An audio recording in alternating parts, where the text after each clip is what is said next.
First, though, as you've been hearing in the news with Paul there, and you may have heard this yesterday, the principal leader of the Church of England, the Archbishop of Canterbury, has resigned after a damning report into a prolific child abuser associated with the church. Now, in his resignation statement, Justin Welby says that the report exposed the long-maintained conspiracy of silence about the heinous abuses of John Smith. Now, John Smith was a British barrister who abused boys who he met at Christian summer camps in the 1970s and 80s. He's believed to be the most prolific serial abuser associated with the Church of England.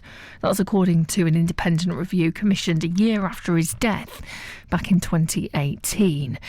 Now, Duncan Craig is the chief executive of the Greater Manchester abuse charity We Are Survivors. Duncan, good to have you on the show.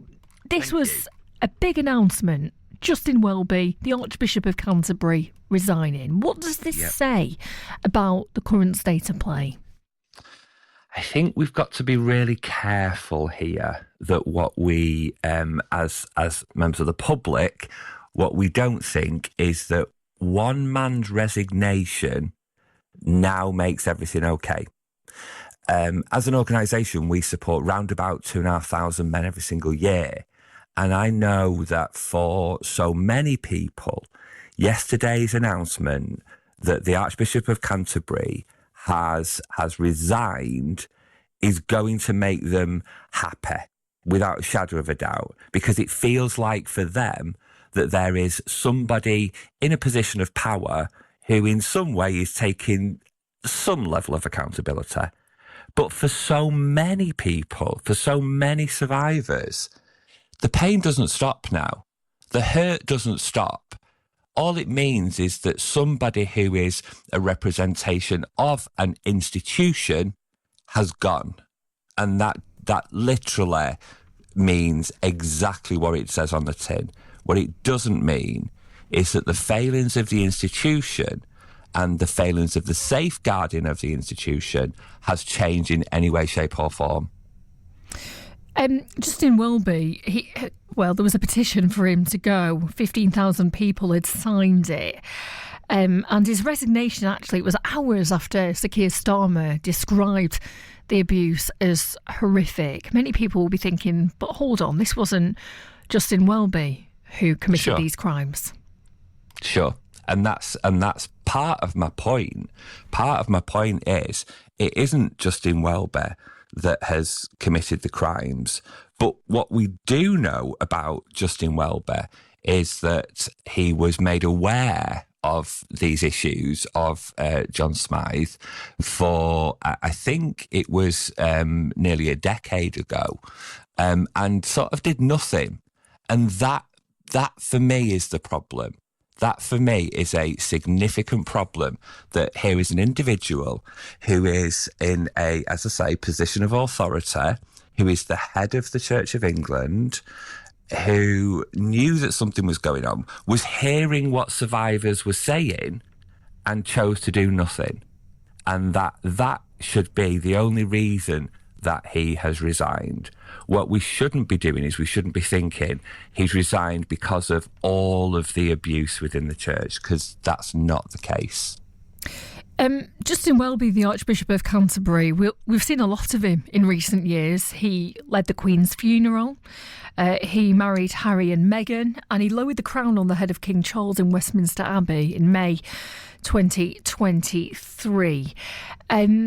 What can the Church of England, when the front and centre, the front and centre of this, and he has resigned, can the Church of England recover? Absolutely, of course it can. But this has got to be one of those moments, and I have to stay hopeful as a survivor myself, as the head of We Are Survivors. I have to stay hopeful that there are moments in time where significant systems change is going to take place. And I think what this has to be is a significant moment of systems change. How does the church now engage with survivors? How does the church now engage with all of those people that have been declaring what's been happening to them for donkey's years and have not been listened to, how does the church now engage with them in an authentic way to help those people go on their own healing journey? That's the important bit. As a survivor yourself, Duncan, what does it do to you having such a big institution not acknowledge you? How can that make you feel? I think so. From my experience of abuse wasn't within the church, but for nearly 16 years now, we supported survivors across Greater Manchester, and time again, the institution aspect of church abuse, of abuse within local authorities, everything that we heard during the independent inquiry into child sexual abuse that was led by Professor Alexis Jay. Everything about the institution closing ranks. So as a survivor, when you want to speak out, when you finally find that moment in your life to say, I need to tell you something and I need something to happen, for an institution to then say, no, nothing happened, nothing to see here, keep quiet, carry on. It feels like, and so many survivors will describe this, it feels like worlds have just ended. Because where do you go? Where do you go after speaking out and a massive institution such as the Church of England, after a massive institution silences you after you've been silent from the abuser for so long? Then sometimes it just feels hopeless. And I think that's the thing that we've got to make sure comes out of this. And it takes so much to speak out in the first place. You know, people go throughout their lives and not talk about it.